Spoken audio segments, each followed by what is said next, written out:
Rated M for mature. Ladies and gentlemen, we're in for an incredible night.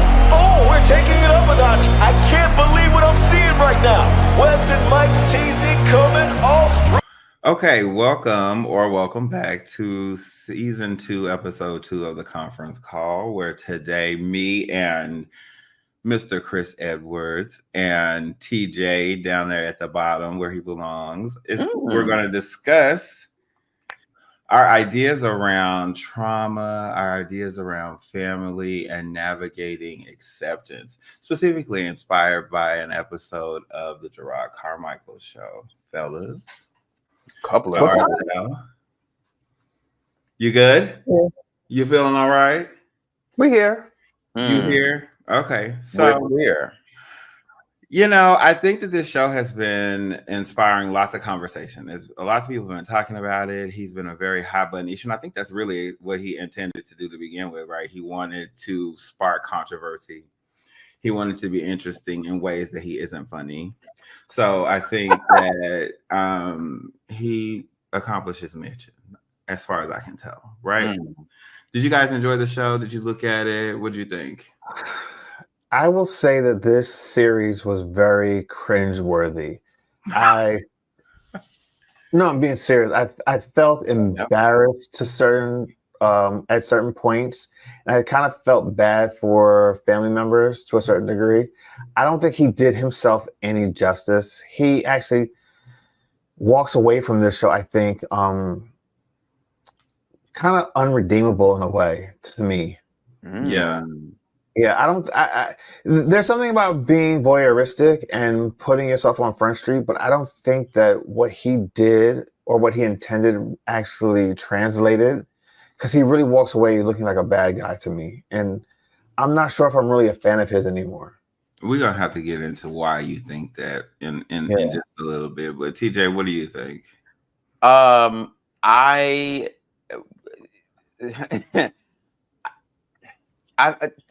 kind of disagree with Chris, to be honest. I think he did exactly what he intended to do, which was look kind of like not an all-around bad guy, but a very deeply flawed human being. Yeah. Because he had control over the narrative. He had control. I'm assuming he had control over, the final product, and he said, yes, put that out. So I'm assuming that was his intention. I mean, there was an entire discussion around the final product between he and his friend on camera during the show. But yeah, that's another thing for us to consider. But that doesn't mean it's always the right decision.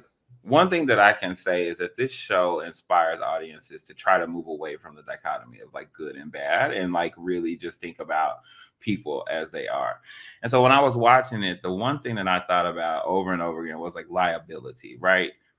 In both directions, because I do think that the show is a liability. I think Gerard is a liability, but I also think that his family members and friends are liabilities as well, because of the way that they interact with one another and the lack of acceptance or honesty that exists between them, which allows him to kind of manipulate their reactions to his reality. And I think that a lot of that is based on financial need. Oh, I'm not going to disagree with you on that. But that's where I think that he becomes really the bad guy, because he knows that a lot of people are dependent on him, and they're going to do whatever they need to do so they can be financially okay. Like, one example is of one of his friends that came to live with him. Yes, she was a little bit more I think she was a little gold digger to a certain degree, but he had total control over her and kind of used her. Who goes to someone's doorstep without a plan and like, oh, I'm going to live with you because you got money? Like, you went back home after a month, so no. But he threw her out and didn't really he put her up in an apartment kinda, and was like, all right, I'm gonna pay for the first month. Now you have to figure it out. Like, who does that? Even I'm not blaming him completely, because she was at fault also. But it's just like he knew who he was before she went over there. Yeah, but the thing about it is he knew he had the power, and he used that power against her. Yeah. I'll give you that. Okay, come on, TJ. What you got to say? Get it out. I don't know. I guess I'm just maybe I'm seeing it, especially like the financial piece, I guess from, I don't know, maybe a different angle. Yes, he has this financial power over his parents because Mhm. I don't think he has it over anybody else in his. Why? Well, let me not say anybody else. His friends, the friends that we saw. Why?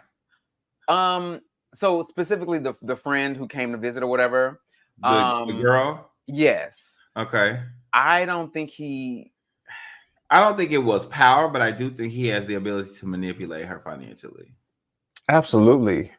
And I think manipulation is power to some degree, right? But like the whole putting her up in an apartment, like just the way that he treats her speaks to maybe some of the financial underpinnings that's happened that maybe aren't discussed during the show. Okay. I mean, I'm not disagreeing that it was absolutely fucked that he made her believe that he got this apartment for her like permanently and it was only for a month and he did not tell her. Right. That was fucked up. But I don't know. I just feel like I guess I'm trying to. If I was in the place of the parent, yeah. I guess I don't know. I guess I mean, he actually said during the show, "How they gonna not welcome me into a house that I pay for?"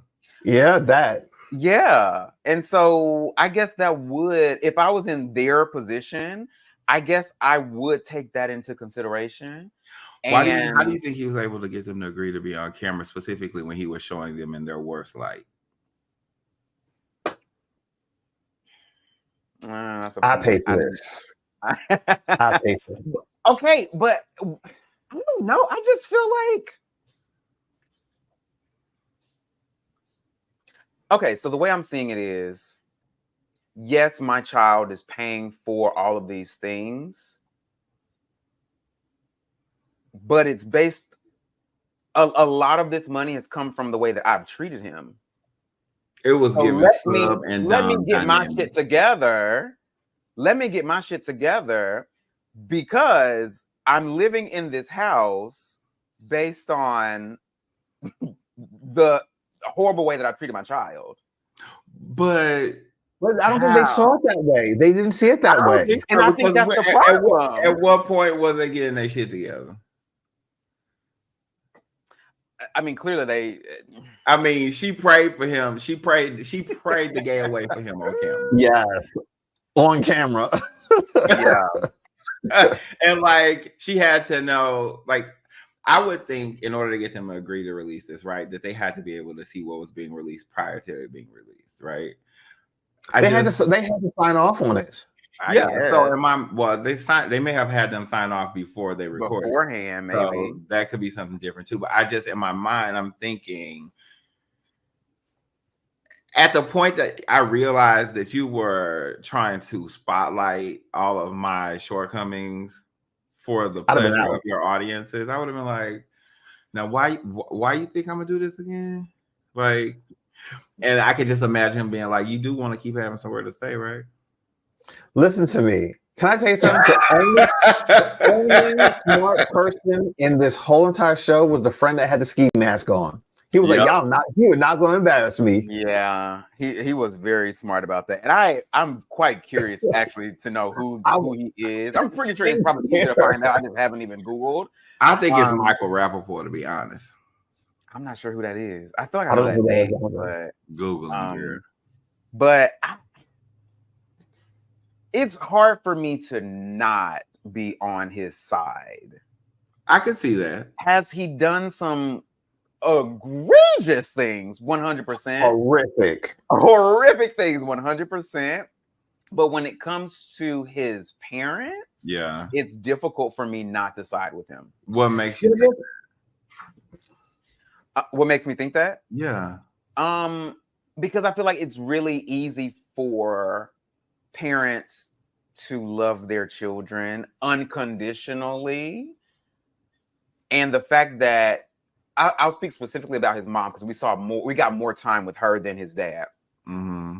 Specifically, I feel like with her, it was this really what is the word I'm looking for? It was this staunchness of remaining, and this bullheadedness of remaining where she was. They were the same person, though. They were the same person.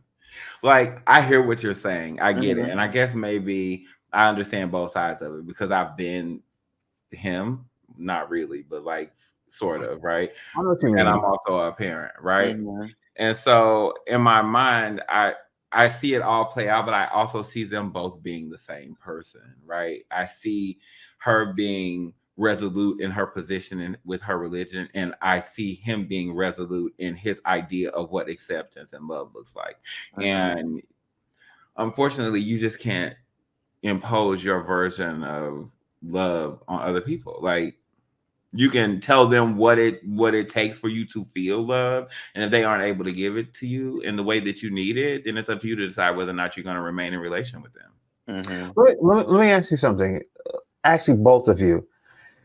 I understand the deep pain and hurt that he feels with the rejection of, his parents, but especially his mother, and how they didn't acknowledge the fact that how they treated him when he came out to them. And, but do you think that doing it on a national platform where you talk about your parents and then bring them on there and do it in that way is appropriate? Like, would you ever do that to your parents? I don't think anything about anything that was going on in that show between any of them required being on TV.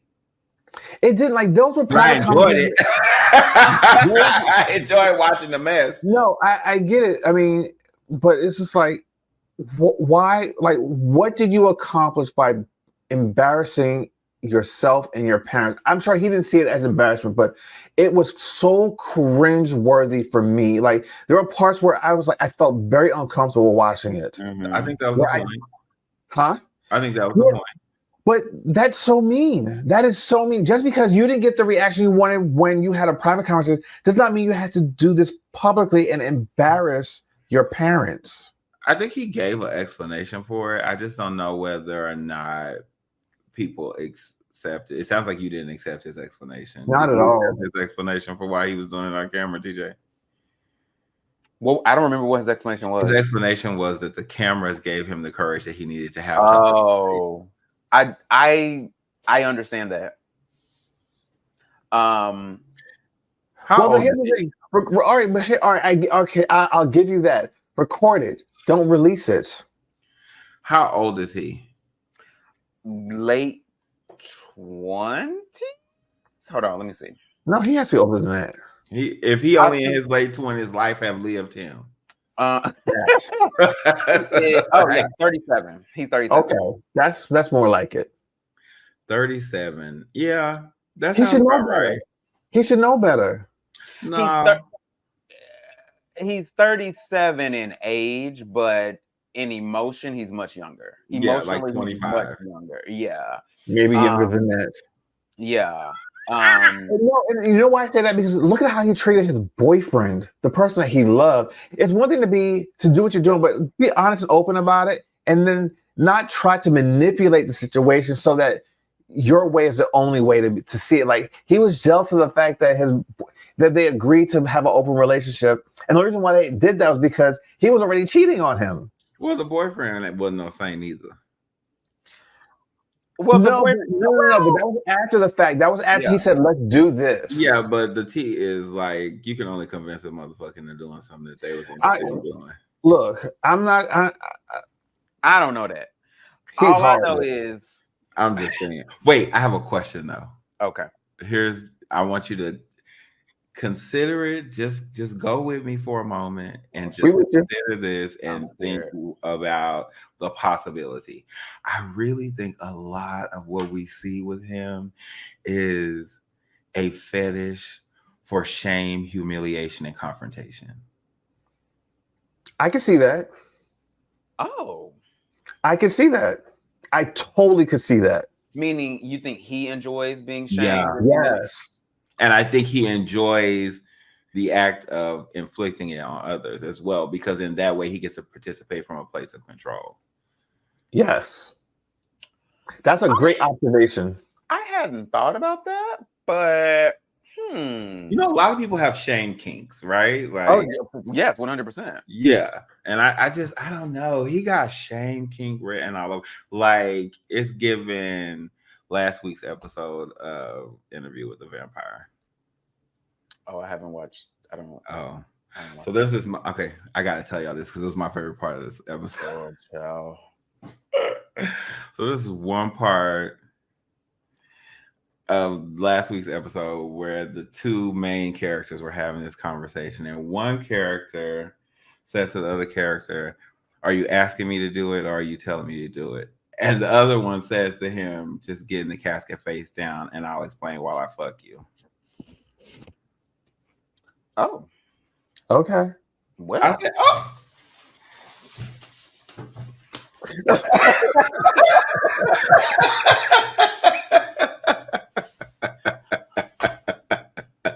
now, I mean, But like it was giving very much that energy, right? I was gonna say now I'm not into shame or humiliation, but if someone had said that to me, I'm not sure if I would have disagreed. He didn't. I kind of like being told what to do. He did Anyway, disagree, but like I don't know. I thought that was an interesting angle, interesting perspective that we could explore or think about for him, because I think control and liability are at the heart of what's happening in this show, right? I agree. Like, it's just about control and exercising that control in ways to fulfill or mend unhealed hurt. Yeah, I control for sure, and that's why again that I am typically on his side when it comes to the dynamic with his parents. Mm-hmm. As I said numerous times on the episode, the recap episodes or the tweet episodes I did about this show, I am not a parent, so keep that in mind about when I say things like how I feel a parent should be. Mm-hmm. But it's really difficult for me to understand how a parent cannot simply see their child as they are however they are, whether they are gay, trans, or even like less serious things, like they go into a profession that the parent did not see coming, or like whatever. It's really difficult for me to empathize with the parent when they do want to access that, or when they want to try to control their child in that way, where you could just be like, this is the journey that my child is on. In some cases, these are the choices that they have made, and therefore I accept it. As long as they're not harming anyone, as long as they're not doing anything illegal, whatever, let them, find their own path throughout life. So I really struggle with a parent trying to control their child in that way, because I feel like parents, even before birth, parents have this vision of what their offspring is going to do, what they're going to be.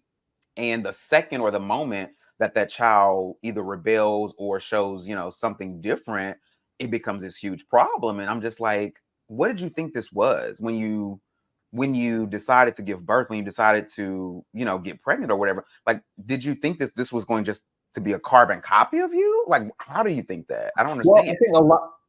Go ahead, Rex. Go ahead. Go ahead.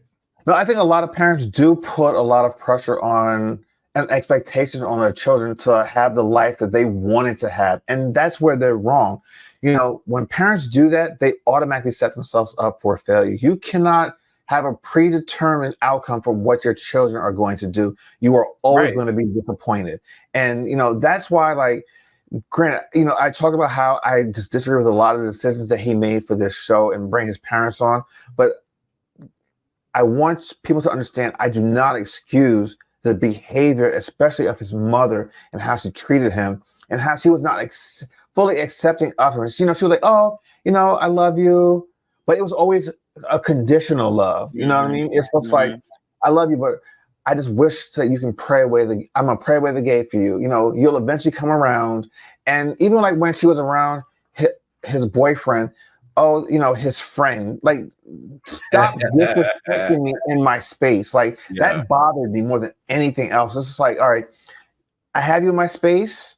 You know, I welcome you in my home. Respect my home the way I've respected your home, you know, as far as acknowledging who these people are in my life. Like, this is the person that I have decided to be with, even though he disrespects him too, but that's whole nother subject. You know, respect that. Like, it's just like, I couldn't imagine having family or friends come to my home, and them disrespect my husband. Like, nope, sorry, you gotta go. Like, that's not something I'm going to tolerate. So I'm here's what I'll say, and let me just caveat what I'm about to say with the fact that I don't believe this is the way to be. I do think that there's a certain amount of growth and self-awareness that parents have to have that they don't always have. I didn't have it at first because I think the truth of the matter is a lot of us have children far too early before we become fully developed adults. But I think as parents, children are often looked at as like the biggest investment you're going to make in your life up to that point. And like everybody else, you expect a return on your investment. And the return from the point of view of a kid is them to fulfill all the dreams that you have for them. And even though those dreams had nothing to do with you, right? Like, it's nothing that you were going to get out of it other than the enjoyment of watching this sort of prideful thing that happens when we see our kids do the things that we always hope that they will be able to do. But it's also the reality is when you have that sort of expectation around what your kids are going to be, you have to grieve the death of that expectation. And some people don't process all the way through that grief to the point where they can be fully accepting of the reality of who their children are. And it hurts both the person and the kid. So I don't know. I had a lot of work to do. I even have gone back and had conversations with my children about who I wasn't when they were kids. And I always say to them, what I'm saying to you is an explanation, not an excuse. Like, I am just explaining to you that, you know, I was also a young person when you were born. So I wasn't who I should have been or who I hoped I would be, that kind of thing. But, you know, it is what it is. It is what it is. Like, you have to own your mistakes. I just don't think that his parents were capable of owning Not at all. their part in what was done, because they hadn't fully reckoned with their own bad behavior. So like, they can't offer him an acceptance that they haven't even been able to give themselves. Yes, and I think that's the truly unfortunate part, because once again, empathizing with Gerard,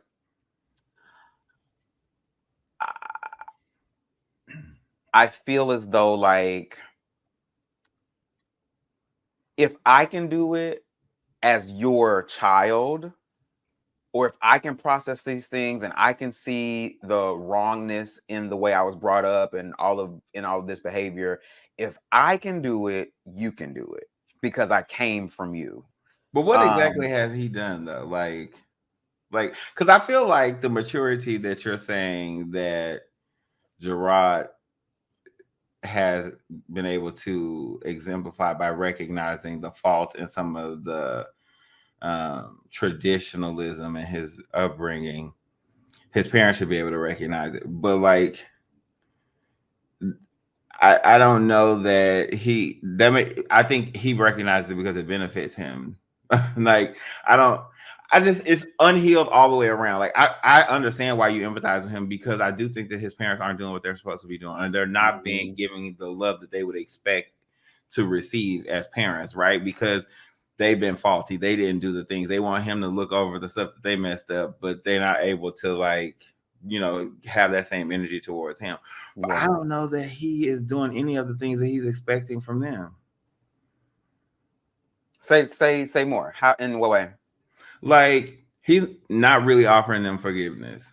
He's not really offering them acceptance. The acceptance that he give Oh. to the parents is conditional on whether or not they accept him the way he wants to be accepted. Like the things that he wants, he's not even able to give. I would argue that it's not for him to offer up first. But it ain't on the table. It's not on the table because it's not been offered to him yet. Okay. Yeah, but and that's why I empathize, because like as the child, yeah. But he's not a child. He is anymore. the child. He's not a child, but he's the child.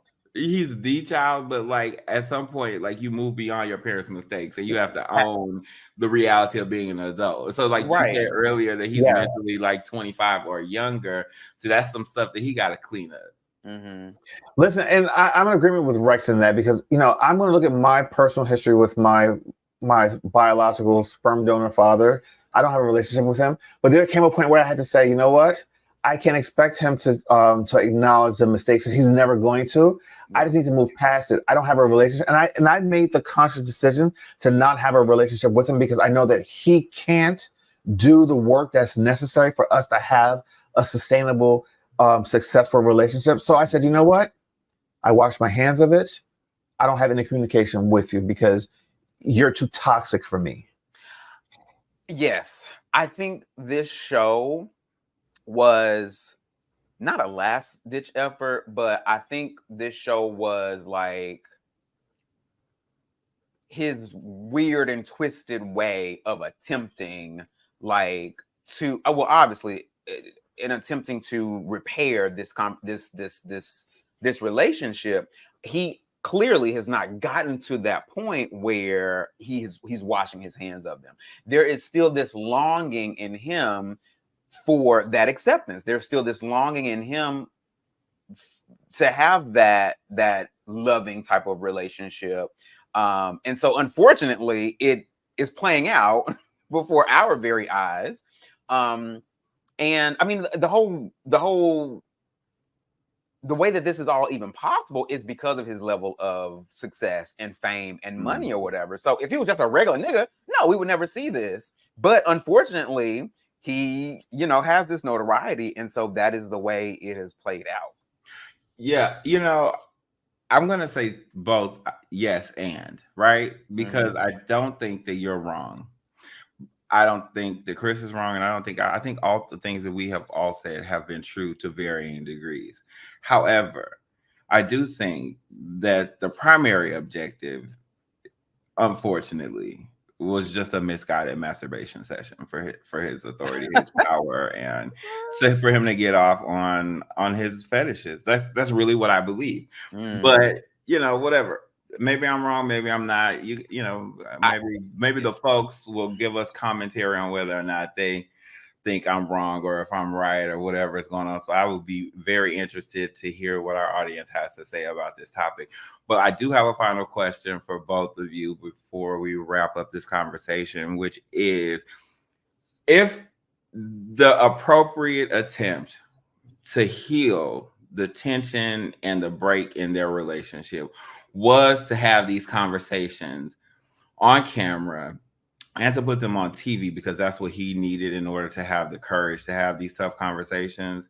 What could have been done differently to have a more productive outcome? On anybody's part? On anybody's part. Or on everybody's part. I'm not sure. I don't know. I don't have an answer to that. I really don't. Me personally, I just would not have it. I would not have it on camera. Like, that's just something really personal. I think that they need to handle and get a really good understanding before you go and make it so public, because it's so hard to come back from this. This will live forever. Yeah. And even when they say they heal from it, they'll see it again and it'll open up those wounds again. This is permanent. Yeah. I mean, yes, I agree. There was a lot in this show that if it was me, it would not have seen the light of day. But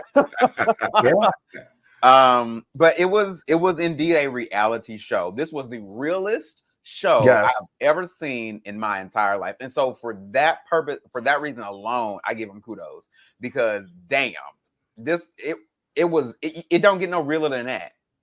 It was icky. I don't know if all of it was real. I do feel like some of the conversations were unnecessarily inflammatory, but you know, it is what it is. But what I will say is, But that's who he is, though. That's who he is. So I believe that everything was authentically him in that series.